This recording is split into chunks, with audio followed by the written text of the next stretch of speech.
A lo largo de su existencia y en todos los sentidos, este hombre había sido útil a la sociedad. Su trabajo fue fructífero en consuelos. El 12 de abril de 1927, a las 21 horas, en una casa de Tours, con la maravillosa vista de las orillas del Loira, falleció un hombre. Su nombre, Léon Denis. Acababa de terminar de escribir una obra, El genio celta y el mundo invisible, y ya estaba pensando en el libro que todavía quería escribir. Trabajó casi hasta su último segundo. En su libro Léon Denis en la intimidad, su secretaria, Madame Beaumard, relata sus últimos días. Dice así: su dedicación a la preparación de su última obra fue tal que lo dejó solo para abrir su correspondencia. Su colaboración para la revista Spirit había cesado y no volvió a ella hasta finales de 1926 para dar a conocer a los lectores el trabajo que estaba preparando. A fines de febrero de 1927 el trabajo estaba muy avanzado. La primera parte fue entregada al impresor. Menos de 15 días después llegaron las pruebas en doble copia. «Hay que darse prisa», dijo el maestro. «Si no soy rápido, dejarán mi trabajo a un lado para hacer otro». El jueves 10 de marzo estaba lista la segunda parte y él mismo la llevó a la imprenta. Por tercera vez, el 31 de marzo, Léon Denis fue a la imprenta. Llevaba la última parte de su manuscrito. Lo percibí feliz. La idea de que su obra pronto quedaría cubierta de forma tangible y que 3000 volúmenes darían la vuelta al mundo para difundir su pensamiento le hacía estar aliviado de un gran peso. Desconocía que esta sería la última vez que el maestro salía de su casa. Continúa Madame Beaumard. Al día siguiente, el 1 de abril, hubo una sesión. Contrariamente a la costumbre, tuvimos invitados. A la espera de algunos rezagados, me dictó una página del trabajo en curso, el prefacio de una nueva edición de la biografía de Allan Kardec. Esta fue la última vez que escribí bajo su dicho. Allan Kardec fue, en esta sesión, el primer espíritu que se incorporó a la médium. Dirigiéndose a cada uno de los presentes y al maestro a la vez, terminó su mensaje diciéndole: «La conciencia es un tabernáculo. El corazón contiene la hostia sagrada que es la chispa divina. El cerebro es el dispositivo vibrador que recoge las ondas radiantes que emanan del corazón de Dios y que pone en acción la pureza del ser humano. Sé fuerte, abrigando la fe superior, y registrarás la bondad de Dios. Tienes el cariño de los grandes centros vibrantes. Has cumplido tu deber ante la correspondencia oculta de la voluntad divina, y en el reino de la luz respirarás». El maestro tenía la costumbre de escuchar la lectura de las comunicaciones recibidas al día siguiente de la sesión. Esta vez no lo hizo, y fue solo después de su muerte que este mensaje tomó ante nosotros, sus discípulos, su verdadero significado. Fijaros bien en las palabras que Kardec les refiere en esta comunicación. Mirar esta frase: «Has cumplido tu deber frente a la correspondencia oculta de la voluntad divina». Está probando la vida del apóstol. Es una verdadera consagración de su obra. ¿Y qué sentido profético tuvieron las últimas palabras de Allan Kardec? En el reino de la luz respirarás. Como veremos, el maestro muere por una neumonía. Continúa Madame Beaumard. En los días que siguieron, estuve absorta en corregir la prueba del genio celta y no noté ningún cambio en la fisonomía del maestro, hasta que una tarde me sorprendió el cambio de sus facciones. Articuló las palabras con voz ronca. Me alarmó. «No tengo un resfriado», dijo, «pero tengo la garganta cerrada». «Debe tener un poco de angina», respondí. «Se tiene que cuidar». Con prisa por terminar su trabajo, se negó a seguir mi consejo. Pronto, sin embargo, abandonó la esquina de la chimenea y, abriendo la ventana, se inclinó sobre el alféizar. «¿Qué está haciendo?», exclamé. «¡Qué imprudencia!». «Es solo para tomar un poco de aire», respondió. Ese mismo día, Léon Denis, cruzando la habitación vecina donde estaba la costurera, en proceso de reparar una sábana, dijo lo siguiente: «Coser mi mortaja». Cuando salió de la habitación, vi a la muchacha silenciosa y le dije que era una broma. Mi ansiedad, sin embargo, era la misma que la suya, y antes de irme insistí con el maestro para que fuera a ver a un médico. Al día siguiente se encontraba mejor, pero estaba rojo y la voz la tenía ronca. Le recriminé el no dejar que le cuidara y que no me dejara llamar al médico, pero él lo único que quería es que me pusiera con el trabajo de corregir unos escritos del genio celta y que lo llevara lo antes posible a la imprenta. Terminé con el trabajo al mediodía, por lo que la imprenta estaba cerrada. El maestro se impacientó y tuve que prometerle que a primera hora de la tarde estaría en ella. Al final, junto con un amigo del maestro, decidimos llamar a un médico. Le puso medicación, pero no fue capaz de que se quedara en la cama, así que desde su silla me daba órdenes, como por ejemplo acudir a su banquero para pagar el papel que había comprado para la edición de su libro o mirar un error cronológico que creía había cometido. El día 9 de abril, el médico confirmó que tenía neumonía. Conservaba la lucidez, pero le costaba hablar. Los amigos de León Denis y yo vivimos en horas de tormenta, pasando de la ansiedad a la desesperación al mismo tiempo, velando para darle los medicamentos recetados y así aliviarle. En una ocasión, su voz debilitada dejó caer estas palabras: «¿Qué haces?». Como me había ordenado no interrogarlo sobre mi trabajo, me quedé en silencio, pero él regresó. Es como si estuviera hablando con un trozo de leña. Esta broma me hizo sonreír levemente, a pesar de mi tristeza. Me acerqué y, dándole a entender que sus palabras no me eran indiferentes, le dije: «Las segundas pruebas llegaron regularmente de la imprenta y las estoy comparando con la primera. Deje eso a un lado y vuelva a copiar el prefacio para Allan Kardec». Me contestó. «Pero hoy es día 9», respondí. «Tienes tiempo. Necesita llegar a Mellé el día 15». Me disculpé conmovida. Su libro, El genio céltico y el mundo invisible, lo tuvo ocupado hasta el final. Y a pesar de que el trabajo estaba hecho y el buen trabajador merecía un descanso, quería añadir una reflexión final.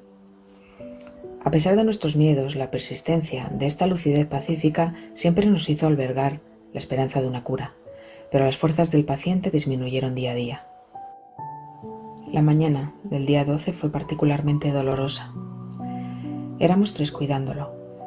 En la cabecera de la cama, su ama de llaves, la amable Georgette, sostenía su cabeza. La enfermera estaba en el lado opuesto. Me quedé a los pies de la cama. Las circunstancias nos habían agrupado en un triángulo. De repente el moribundo dijo con voz clara pero débil, que pasando por sus labios que no se movían, parecían venir de muy lejos: «Georgette, debes entender si quieres. Ya sabes lo que vas a ver. Ya sabes lo que se escribió. Es la expresión de la verdad desnuda». Y agregó, dirigiéndose a la enfermera en lugar de mí: «Tienes que escuchar el sarcasmo, pero esto debe ser indiferente para ti». Se calló y sentí la grandeza de este momento.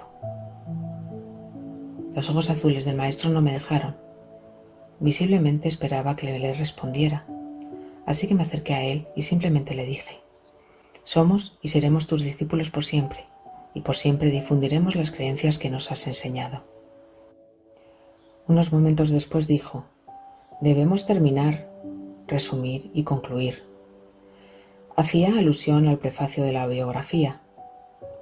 Para dejar su espíritu en reposo, le informé que las últimas pruebas habían ido a la corrección esta mañana. Él reiteró: «Se lo envía a Mellé el día 15». Estas fueron sus últimas palabras. Nada más podía decir o hacer, sino apretar débilmente las manos de sus amigos.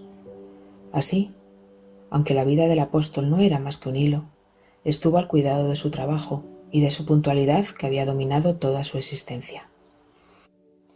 A las 9 de la noche, los estertores cesaron. La misión terrenal de León Denis había acabado. «¡Qué hermosa muerte!», exclamaron los amigos del maestro que llegaron unas horas después.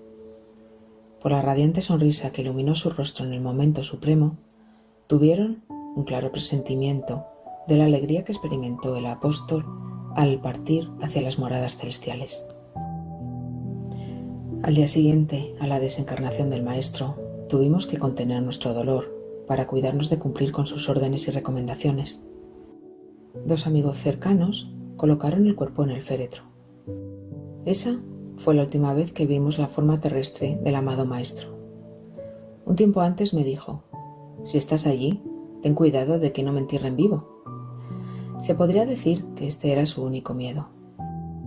León Denis había aprovechado sus lecturas para hacernos saber sus últimos deseos. Un día, leyendo un libro del señor Cornille, el pasaje relativo a las ceremonias fúnebres, nos había dicho: sabes muy bien que no quiero muchas flores, solo siempre vivas amarillas, el emblema de los espíritas. El árbol de hoja perenne es el emblema de la inmortalidad y el color amarillo es el símbolo de la luz. Y añadió: mis funerales no pueden realizarse entre las 2. Tienes que dejar al pastor Gautier el tiempo suficiente para llegar aquí. Cumpliendo con sus deseos, fue enterrado el 16 de abril, 4 días después de su desencarnación, en el cementerio de La Salle, en Tours. Fue un funeral modesto, no hubo servicio religioso de ninguna iglesia. Coronas de siempre vivas cubrían el coche fúnebre. No hubo ningún otro tipo de flores. Al borde de la tumba, Gautier de Galais dio un último homenaje al venerado maestro. Recordó con emoción la vida tan bella y tan noblemente vivida. Alabó su trabajo de una inspiración tan elevada y tan generosa, y a continuación leyó algunos pasajes de Después de la muerte, especialmente la oración de Jerónimo de Praga recibida en mensaje mediúnico. El sol, por fin, atravesaba las nubes que hasta ese momento ocultaban su luz y envolvía ahora a los compañeros alrededor de la tumba con una serena luminosidad. Después de los discursos, cada uno tiró sobre el ataúd un ramo de siemprevivas, retirándose con el sonido de las campanas de Pascua, que hablan de la resurrección. León Denis dejó su pensamiento moral o testamento, que fue leído a sus amigos la misma noche de su muerte, y siguiendo sus instrucciones, lo compartimos con las personas que él había designado. Es una página magnífica y conmovedora, en la que el apóstol revela su hermosa alma. Dice así: llegué a la noche de la vida, en la que comienza una nueva etapa, en la que las sombras crecen y cubren todo con su velo melancólico. Pienso en el camino recorrido desde mi niñez y miro con ilusión este camino que se abre a mí y su eterna claridad. En esta hora mi alma se retira y se libera al avanzar obstáculos terrestres.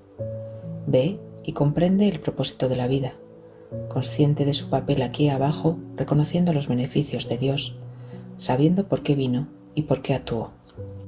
Bendigo la vida por todas las alegrías y todos los dolores, por todas las pruebas sanas que ha proporcionado. Reconozco en ella los instrumentos de su educación y su elevación. Bendije la vida terrestre, mientras no pensé en una nueva existencia. Sigo trabajando sufriendo, mejorando y contribuyendo con mi trabajo a favor del progreso de este mundo y de la humanidad. Consagré esta existencia al servicio de una gran causa, el espiritismo o espiritismo moderno, que será la creencia universal, la religión del futuro. He consagrado a difundirlo todas mis fuerzas, todas mis facultades, todos los recursos de mi espíritu y de mi corazón. Siempre me han apoyado fuertemente mis amigos invisibles, todos aquellos que pronto volveré a encontrar. En aras del espiritismo, renuncié a todas las satisfacciones materiales, incluso las de la vida familiar y pública, a títulos y funciones, vagando por el mundo, muchas veces solo y triste, pero básicamente feliz, de pagar mi deuda con el pasado y acercarme a quienes me esperan en el más allá, en la luz divina. Dejando la tierra, deseo que los recursos que dejé aquí se dediquen a los servicios de esta misma causa. A continuación del texto, relata a quién deja sus obras, sus libros y cosas materiales. Madame Beaumard escribió el siguiente mensaje a la directora de Análisis del Espiritismo, Madame Brisonnot. El maestro murió el 12 de abril a las 9 de la noche con 81 años. sin agonía, con magnífica serenidad, víctima de una congestión pulmonar. Todos los cuidados con los que le rodeamos fueron en vano. Mostró una dulzura, una paciencia, una bondad que nos maravilla a todos. Pensó en los que le rodean, olvidándose de sí mismo. El señor Forestier, secretario general de la Unión Espírita Francesa, también escribió a Madame Brissonneau para contarle lo que sintió en ese momento. La emoción fue profunda cuando me arrodillé junto al lecho de muerte. Sin embargo, poco después me sentí penetrado por una suave fuerza espiritual que hizo desaparecer mi tristeza. Vi entonces todo el encanto de la paz que emanaba del venerable rostro. Una hermosa serenidad se hizo evidente en sus rasgos tan conocidos y tan amados. El periódico Le Matin, en el que había colaborado durante mucho tiempo, y los demás periódicos no hablaron de su muerte. Los grandes servicios prestados por León Denis a la humanidad fueron, por supuesto, elogiados por espíritas y revistas espiritistas de todo el mundo. Sin embargo, 55 días después de su muerte, Le Matin publicó en la primera página un excelente artículo ilustrado con el retrato del autor, gracias al cual el pueblo pudo conocer su desencarnación. El artículo se tituló El fin de un sabio, León Denis, apóstol del espiritismo. Para finalizar esta biografía, voy a leeros un extracto de una comunicación de León Denis. Esta fue recibida el 8 de julio de 1927 en Tours. La podéis encontrar en el libro El apóstol del espiritismo, su vida, su obra, de su buen amigo Gaston Luz, o en la revista Espírita de octubre de 1927. Dice así: Mi querida Madame René, la impresión que usted tuvo personalmente entre las 8 y las 9:15 de la tarde del 12 de abril es naturalmente como resultado del éxtasis, el desenvolvimiento, la alegría, el asombro y el vértigo luminoso que yo mismo sentí, cambiando el mundo. De la vida terrestre con su movimiento orgánico a la vida espiritual con su sensación radiante, hay necesariamente, en el cambio de situaciones, un punto muerto que permanece en suspensión por mayor o menor tiempo, según la evolución, estado del alma y la observación del individuo. Después del momento en que los órganos que animaban mi pensamiento humano se detuvieron, en el momento en que desperté a la luz del más allá, tuve una especie de somnolencia, de sueño hipnótico. Me sentí como entorpecido por condensación de vapor que formaron en mi entorno un capullo fluídico. Mis queridos y buenos guías trabajaron.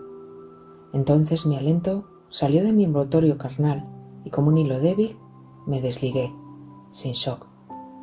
Sentí entonces todo mi ser extendido, vaporoso, como arrastrado por manos invisibles, que no eran sino los pensamientos de mis guías. Estos pensamientos se materializaron y tocaron mi espíritu en forma de emanaciones luminosas, reflejados por el perispíritu de mis seres queridos desencarnados. Yo flotaba en ellos por los alrededores como el pájaro que sale del huevo, pero es fragilidad sus primeros pasos en la tierra. Había dejado mi hogar carnal y estaba ensayando las primeras evoluciones en el mundo de luz, un maravilloso dominio creado por Dios. Más que nunca, mis amigos saben ahora que cada ser humano rompe su carcasa física con mayor o menor dificultad, en conformidad con la de su evolución y de acuerdo con el grado de la fe y la confianza que tiene en la bondad y la justicia de Dios. Y para finalizar esta bella frase suya: mi paso por aquí no habrá sido estéril si he contribuido a apaciguar un dolor, a iluminar una inteligencia en busca de la verdad, a reconfortar a una sola alma vacilante y entristecida.